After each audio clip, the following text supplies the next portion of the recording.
So the topic is making the impossible possible, a topic that Rudy is very familiar with. And I'm going to start with a quote from John F. Kennedy. This was sent to me by an interactor via a member of our organizing committee. And he was giving the commencement address at American University, and he chose as his topic, world peace. And he said, it's the most important topic on earth, and we have no more urgent task. And I'll come back to him in a moment because it is, isn't it? We all believe that. I know we do. And I'm making another quote tonight. Oh, I wanted to also say that when we're talking about world peace, we're not talking about a world without conflict. We're talking about a world without the use of war as a means of resolving conflict. So ending war is sort of synonymous with world peace. Now, Al, I noticed that you're here tonight, and I'm quoting you too. Way back when, in 2012, when the Rotary Action Group was founded, Al had 4 goals, and goal number 4 was 5 goals, and goal number 4 was to prevent all wars by 2030. To prevent all wars by 2030. In other words, to end war by 2030. And we can come back to this later on in the presentation. But first, I'm going to start with a brief personal story. This is a really horrible story about being in the wrong place at the wrong time. The year was 1969, and my brother and I had decided that we were going to hitchhike from Nairobi, Kenya to Kampala, Uganda to see a school friend. Now, this was really no big deal. I had finished second-year university at the University of Nairobi. We knew our way around East Africa. We stuck our thumbs out, and we were there in no time. We hooked up with our school friend, and that night when I was sleeping, I heard what sounded like maybe firecrackers or something, and sort of a hubbub that was going on. And I wondered if I had missed some kind of celebration or something. And I could not have been more wrong. When we woke up the next morning, we woke up to chaos. There had been an assassination attempt on Milton Obote's life, the president of Uganda, and he had responded with maximum violence and called in the military. And the entire city of Kampala was consumed by dread and fear. Our friend Shockett walked over a dead body to get to the corner store, to get the paper, to find out what was happening. And my brother and I knew we had to get out. We knew we had to get out, but we couldn't even make a phone call. The phone lines were jammed. And so we lined up here and we lined up there, and eventually we got tickets to a bus leaving the next morning. So we got on that bus the next morning, safe now, right? Wrong. What should have been at most a 12-hour journey was a 34-hour journey from hell. We were repeatedly stopped at roadblocks. We were boarded by the military, and these were men with rifles that were half the size of them, if not more, and no intelligence that I could discern behind their eyes. And they were just terrorizing us, rifling through our belongings and taking our deodorant and my umbrella and anything that they could claim was a lethal weapon. And the third time we were stopped was the worst. We were taken off the bus. We were placed into a semicircle. And then the leader literally took his rifle and pointed at each of us in turn and clicked, and then laughed at our terror all the way around the semicircle to each of us. And then he very slowly swung the rifle back and stopped at me and beckoned for me to come forward and go into the woods. And I was petrified to be singled out like that, to be threatened like that. I was petrified. I was frozen with fear. I couldn't move. I couldn't speak. I couldn't think. I was frozen. And I could hear my brother speaking in halting Swahili. And I could see just a little bit of doubt creep in to the leader's eyes. And then he gave that kind of a shrug, like, okay, I'm still in charge here. And he ordered us all back on the bus. My brother saved my life. Now, the rest of that journey, I was frozen. But what my brother remembers was the smell of fear, the stench of urine, because so many people had peed, and the shaking of the bus driver, so strong that he was actually shaking the bus. And I tell this story not because of what happened to me, but because there are 100 million people more with stories like this, stories far worse than mine, stories of incredible fear and terror and suffering and unimaginable loss. 100 million people. And it's not just the personal stories, it's the families too. And this is Cedra and Hisham and Judy and Varia. And this is the Syrian family that my family helped sponsor to come to Canada.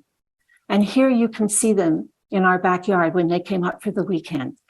And that night, after the kids went to bed, Hisham started to tell us about their story out of Damascus and how they got out of Damascus. And he said for weeks he had been saying to Baria, we've got to go, we've got to go. And she had been saying, no, Hisham, no, we have a wonderful life here. Our life is here. My parents are here, my brothers and sisters, your family. No, we can't go. And then one night the bombs fell on their street and the entire family was huddled under the staircase into their basement. And Hisham was spreading his body over his wife and daughters as if he could give them an extra layer of protection. And he says to Baria, please, I am begging you, let me try and save the lives of our children. And she nods her head. And the next morning, the family got in their car, which by some good luck was still working, and they drove around the debris of their city and out of Damascus on a journey that was going to take them 2 years to get to Mississauga, Ontario, Canada. And this is a picture of their street, their beautiful middle-class street that was sent to them after they got to Canada.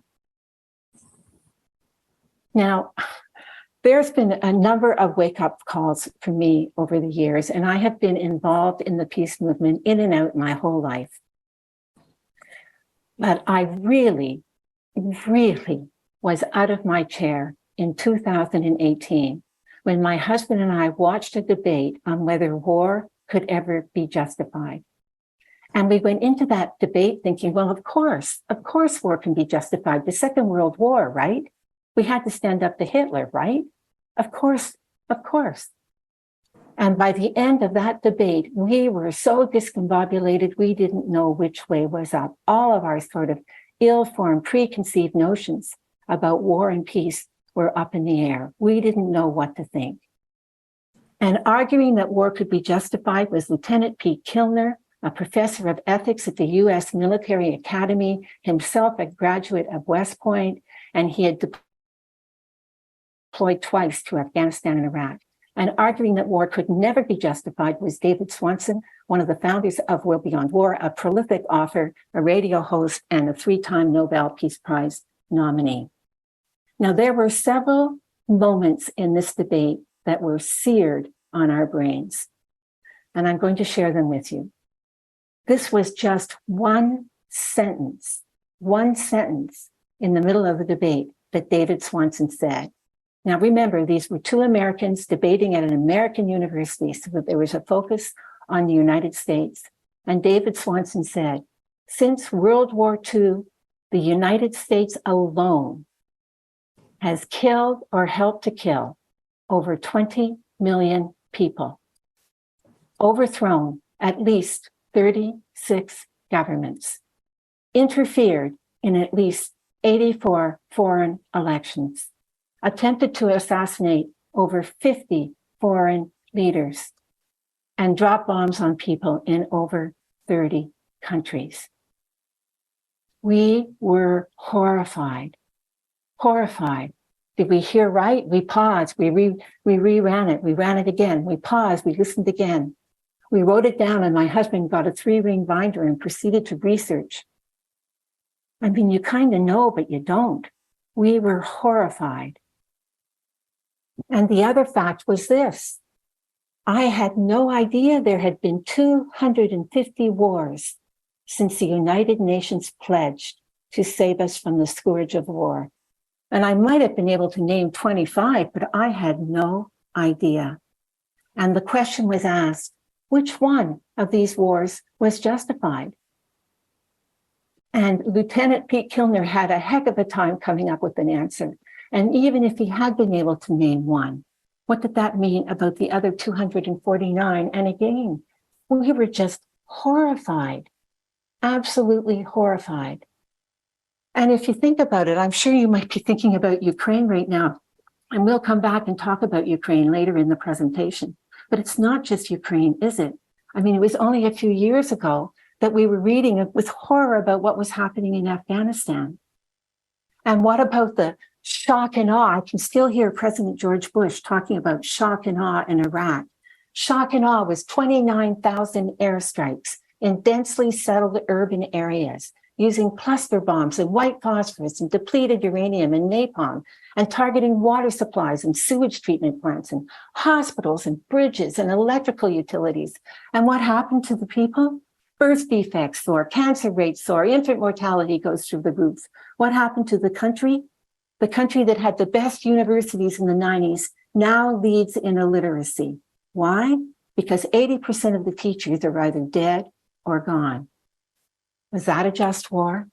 Or the war in Yemen, what the United Nations calls the greatest humanitarian disaster in its history. And it just continues on, unabated, without a break, while the world's attention goes elsewhere. And we can even go back 30 years to the Panama invasion. And this was relevant to me because I had watched the entire coverage of the Panama invasion on television. And Dave and I were in Panama in 2020, and I knew that the invasion had been concentrated in an area called El Chorrillo, and I wanted to go there. But the concierge of our hotel was horrified, refused to help us, said he couldn't guarantee our safety, we should not go. So we talked to a friend we'd made on the street, and we asked him to take us. And very reluctantly, he agreed, provided we would slump down in the car. And he said it wasn't just our safety he was concerned about, it was his, because we looked American and he was with us. So we took this with a grain of salt. It was 30 years ago, but we slumped down in that car, and literally within 2 minutes of driving into El Chorrillo, we saw this very angry, very fresh, very huge. You could almost feel the rage coming off it. And for those of you who don't speak Spanish, ni olvida ni perdón means never forget, never forgive. And we're thinking, oh my God, it was 30 years ago. What are we missing here? And what we were missing was the fact that 4,000 civilians, most of them from El Chorrillo, had died in the Panama invasion. And what we were missing was the sheer trauma that was inflicted on this community. Just a few days before Christmas, in the middle of the night, the children are sound asleep, happy as can be in their beds. And then this. By sea, by air, by land. Imagine the terror, imagine the fear, imagine the desperate need to protect the children. And people were found dead in their beds. People were found with bullets in the back of their heads. 2 people were found fused to their car because some kind of new laser weapon was being tried. And the families were evacuated from their homes, and the soldiers moved block to block using walkie-talkies and blew up the homes and burned them to the ground. And all I could think was, how come I didn't know that? I'd watched the entire coverage on television, and I did not know that. Now, Einstein said, we can't solve a problem that we don't recognize. And the simple fact is that we live in a state of perpetual war, and we never feel it. While you get your gelato at the hip place where they put those cute little mint leaves on the side, someone is being bombed in your name. While you argue with the 17-year-old at the movie theater who gave you a small popcorn when you'd paid for a large, someone is being obliterated in your name. While we sleep and eat and make love and shield our eyes on a sunny day, someone's home, family, life, and body are being blown into 1,000 pieces in our names. And it is in our names because our governments are cooperating with this, and we are electing our governments. And it's not just the human suffering that's involved here. The simple fact of the matter is that war is impoverishing us. If we turn around and look at it as the Institute of Economics and Peace has done, war is impoverishing us. Now, on the left-hand side of the scales, I have an estimate from the United Nations of $80.8 billion that is going worldwide into humanitarian efforts. This could be an underestimate. It could be double that. It could be triple that. It could be 5 times that. It doesn't matter. Because on the right hand of the scales, I have a number from the Institute of Economics and Peace for the year 2021. $5.9 trillion going into war and the preparations for war. This is an unfathomable number. This number is so large, you cannot even put it into your calculator. Now, I have a degree in math and physics, but you don't have to have a degree in math and physics to know which way these scales are going. It's just gravity. And it's not rocket science to know that the only way we're going to make an impactful difference is if we can get some of that money, if not all of that money, shifted out of war and the preparations for war and into positive peace endeavors. And that is certainly not going to happen if we continue to tolerate, even cooperate with war. So I'm going to cut to the chase. Why do we still have war? There's all kinds of theories about this, but exhaustive research has been done. And in fact, there is only one factor that correlates with war, with every war. And that is that wars are made by cultures that celebrate or tolerate war. Period. You may think it's a dispute over a boundary or ethnic tensions or oil. Wars are made by cultures that celebrate or tolerate war. Period. And you can think of it like this. The 250 wars since World War II are the tip of the iceberg. But the culture that is allowing this to continue is so much broader and deeper, and it exists continually, and it's everywhere. It's in our heads and our books and our games and our toys and our movies and our monuments and our music and our sporting events and our national anthems. It's everywhere. It's the oxygen that we are breathing. And there's small examples of this. I mean, this is just a little story. I took my grandson, 4 years old, to play in the park that you can see on the right. Now, the park is right next to the Canadian Legion in my town, and there's a tank in front of the Legion. He got out of that car and made a beeline for the tank, and he was on that tank before I could say boo. I don't know where he got that from. I don't know. The culture, perhaps, that he was growing up in. But I do know that when I explained to him that tanks were used to hurt people and to make children cry, he didn't want to play there anymore, and we went to the swings. And I do know that when I took these pictures to show you in this presentation, a woman came and stood exactly where I stood to take the pictures so that she could take a picture of her husband standing proudly beside the tank with one arm on the tank. Our cultural acceptance of war. And there's much bigger examples too. I'll use me again in the Panama invasion. How come I didn't know? And after we came back from Panama, Dave and I watched a documentary called The Panama Deception. I highly recommend it. And it concluded that television had sold the Panama invasion. The anchors talked as if they were members of the invasion force. It was a great day today for our troops. We had a good day. And there was no mention of the 4,000 dead civilians, not one mention. And no questioning of the reason for the invasion. Drug trafficking, right? Noriega was wanted for drug trafficking. And this is my favorite example. One night on the NBC Nightly News, the US military occupiers were described as engaged in peacekeeping chores. You saw the pictures, peacekeeping chores. And 2 minutes later, the Latin American diplomats who had condemned the invasion were described as a lynch mob. Now, I don't think for 1 second that the television anchors were consciously trying to sell me on the Panama invasion. I think they were given some information and they took it to be whole and complete and passed it on to me, and I listened to it and I took it to be whole and complete. They didn't question it and I didn't question it. Cultural acceptance of war.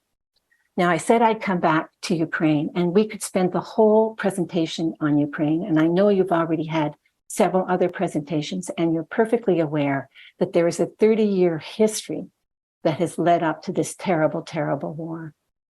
I'm not trying to excuse Putin invading Russia for a second. He chose an incredibly violent option.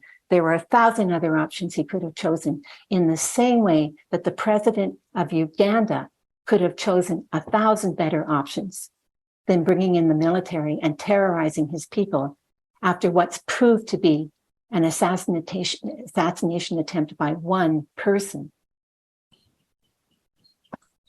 Now, Einstein also said, no problem can be solved from the same level of consciousness that created it. And it is our level of peace consciousness on the planet that has brought us to this place. So we wanted to think about that. Let's think about that. How does that work?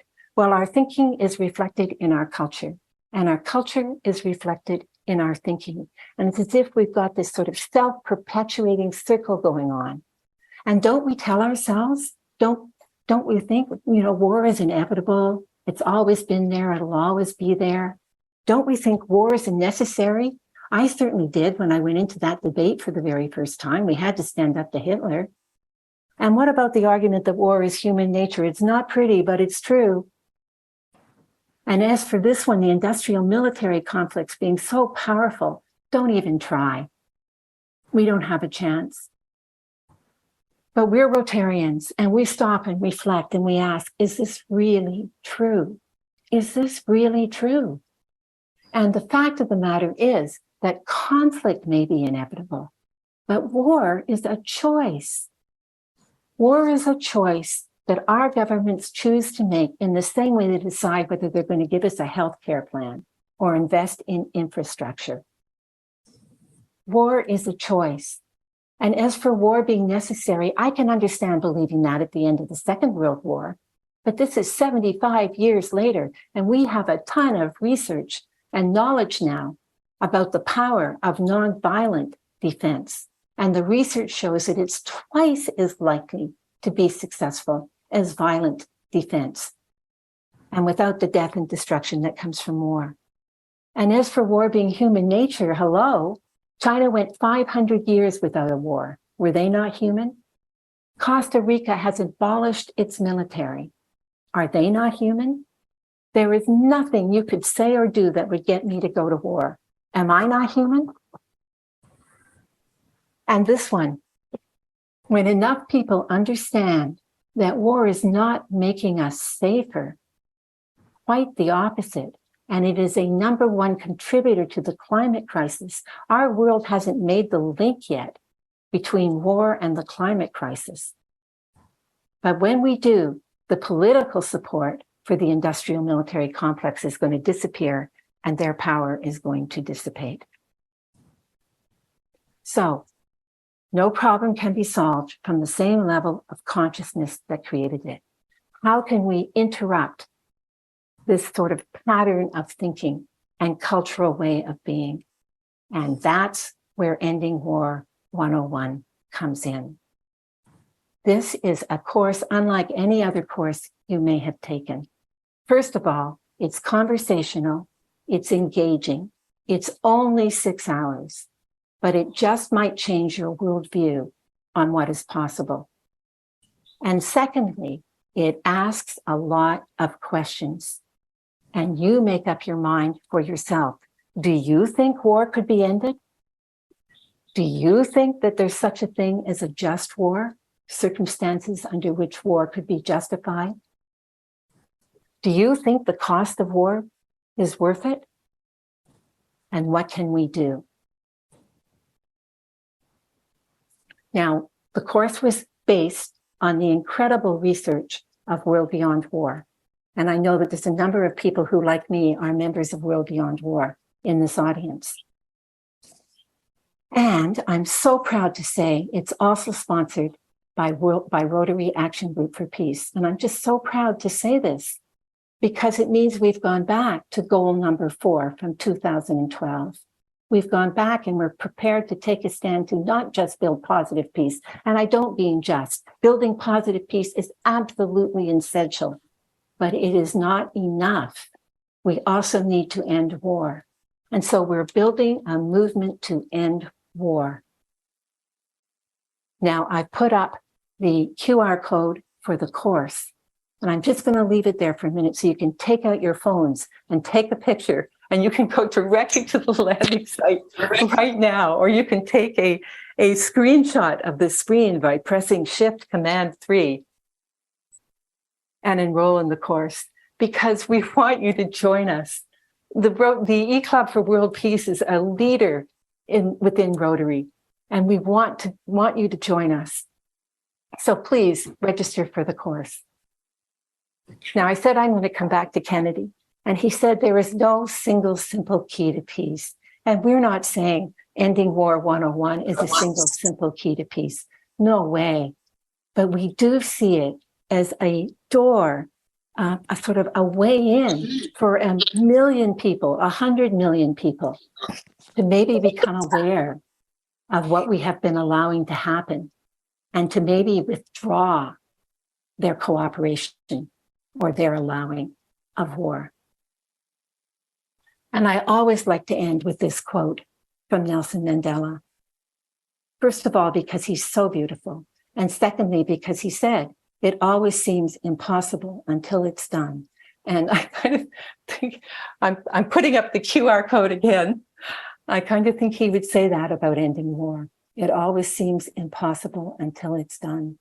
We believe that we can do this. We can do this. So thank you very much.